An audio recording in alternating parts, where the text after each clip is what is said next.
Everyone who can hear my voice.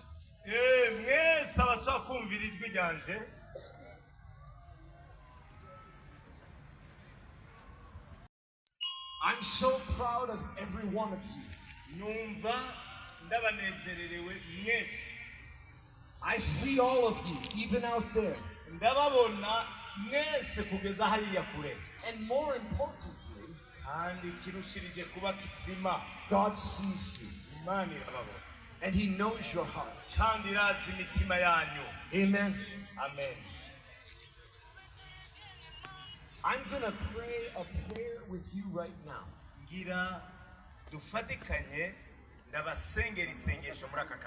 And I want you to repeat this prayer out loud after me.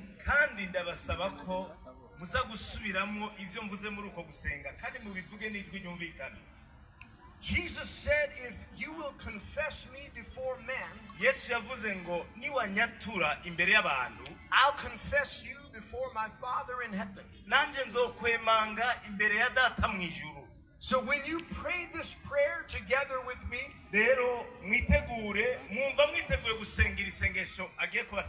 Jesus is confessing your name to the Father. Amen. Amen. So repeat this prayer out loud after me. Lift your hands to the Lord. Heavenly Father, I admit that I have sinned. I believe Jesus died for my sins.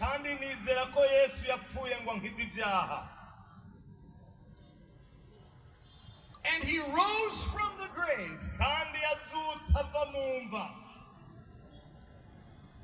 to give me victory over sin and death.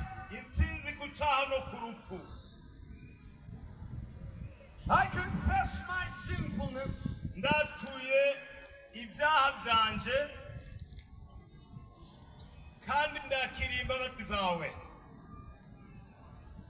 I repent and turn away from my sin.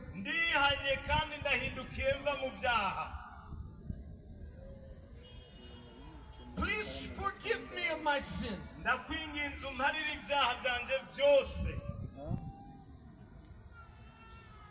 I invite you into my life.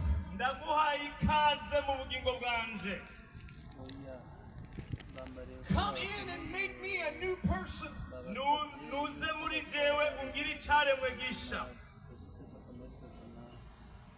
From this day forward,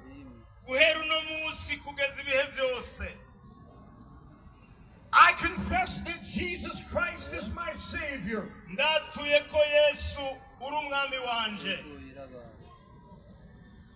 And the Lord of my life.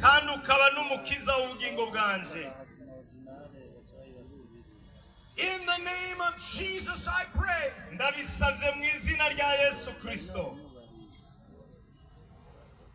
Amen. Amen. Amen. Let's give the Lord a hand, Bujumbura. Hallelujah. Hallelujah. Now all of you who have prayed with me, if it would be more comfortable for you to stand, you can stand.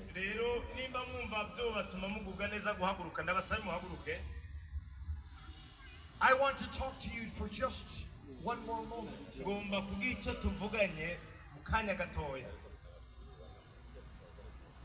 Welcome to the family of God.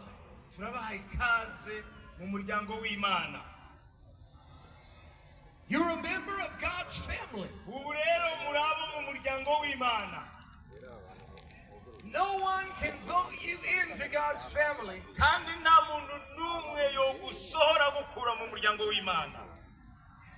And no one can vote you out.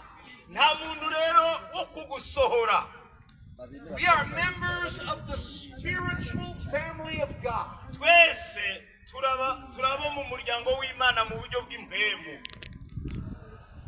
The Bible says, whoever calls upon the name of the Lord umuntu wese azokwambaza izina ry'Uhoraho will be saved. azokizwa. Amen. Amen. I have 3 questions for you who prayed that prayer with me. Mfise ibibazo bitatu ngomba kubaza mwebwe duhejeje gufatanya gusenga. And I see all of you. Mwese ndababona. Are you ready for the question? Mbega muriteguye kwishura ku bibazo bitatu? Number 1. Ikibazo ca mbere. Did you call upon the name of the Lord? Mbega woba warigeze wambaza izina ry'Uhoraho? Amen. Amen. Question number 2. Ikibazo kigira kabiri. Does God lie? Mbega Imana yobibesha? Question number 3. Ikibazo ca gatatu. Are you saved? Mbega wakijijwe? Amen. Amen. You called upon the name of the Lord, Tukiraha mwambaje izina ry'Uhoraho and God does not lie. kandi Imana twambaje ntibesha. So by the authority of God's holy word, Kuko Imana ntizi kubesha mu ijambo and ryayo. as a minister of the gospel of Jesus Christ, Kandi nk'umukozi w'ubutumwa bwiza bwa Yesu I Kristo, tell you today that you are saved. ndagomba kukwemerera uyu munsi ndakwemeza ko You are wakijijwe. born again. Mwavutse ubwa kabiri. Your sins are forgiven, Ibyaha byanyu byahariwe. and you're on your way to heaven because you have Jesus in your heart. Kandi ubu naho mwopfa mwoja mu ijuru ko Yesu ari muri mwebwe. Amen.